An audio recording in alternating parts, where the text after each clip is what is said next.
President Eisenhower responded by starting the space program, and President Kennedy came and said, we're going to send a man to the moon and bring him back safely before the end of the decade.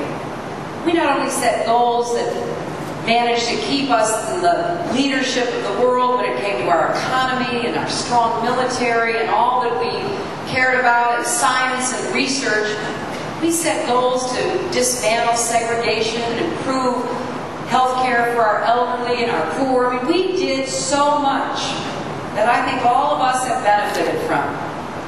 But what are the goals we're setting for America today? I think we've got to do that again. And I have 4 big goals that I want to do as president. Number 1, restore America's leadership in the world. Number 2,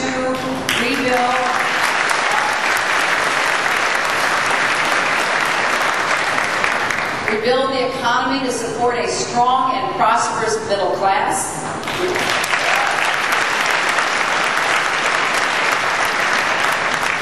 Reform our government and reclaim the future for our children. And those are my 4 big goals. I think we all know that our young men and women in uniform did everything they were asked to do. They were asked to get rid of Saddam Hussein and bring him to justice, and they did. They were asked to give the Iraqis free and fair elections, and they did. And they were asked to give the Iraqi government the space and time to make the decisions that only the Iraqis can make for themselves.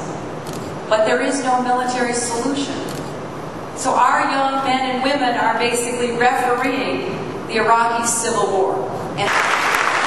But we also have to put pressure on the Iraqi government, which the Bush administration hasn't done, to live up to their part of the bargain. Our young people have been dying and fighting and being injured, and the Iraqis haven't made the political decisions they need to make, and our own government hasn't done diplomatically what they were supposed to do. So it's important that we make clear that we have to expect as much from our government as we expect from the young men and women who wear the uniform of our country, and that has not been true. The crowning ceremony by the Blackwater headquarters in Mount Carroll. It was awesome. What is your spin on Blackwater? Oh, Blackwater, the military contractor? Yes. Oh, my goodness. Thank you. Well, I have been concerned about all of our contracting out of our government. We're just learning what they've been doing. Now, here's a startling fact that I just learned myself.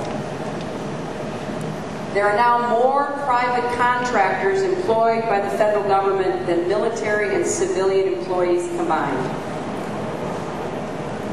And we're just beginning to peel back what's been going on. It's the tip of a pretty dirty iceberg.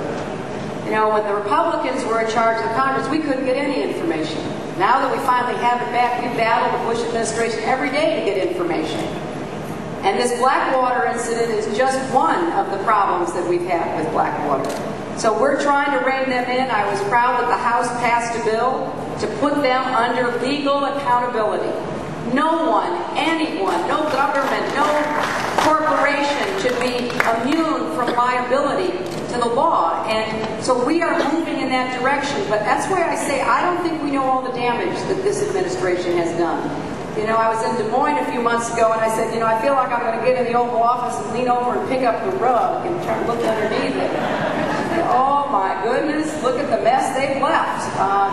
We're just going to have to face up to the fact this is going to be difficult because these people don't think they should be accountable to anybody.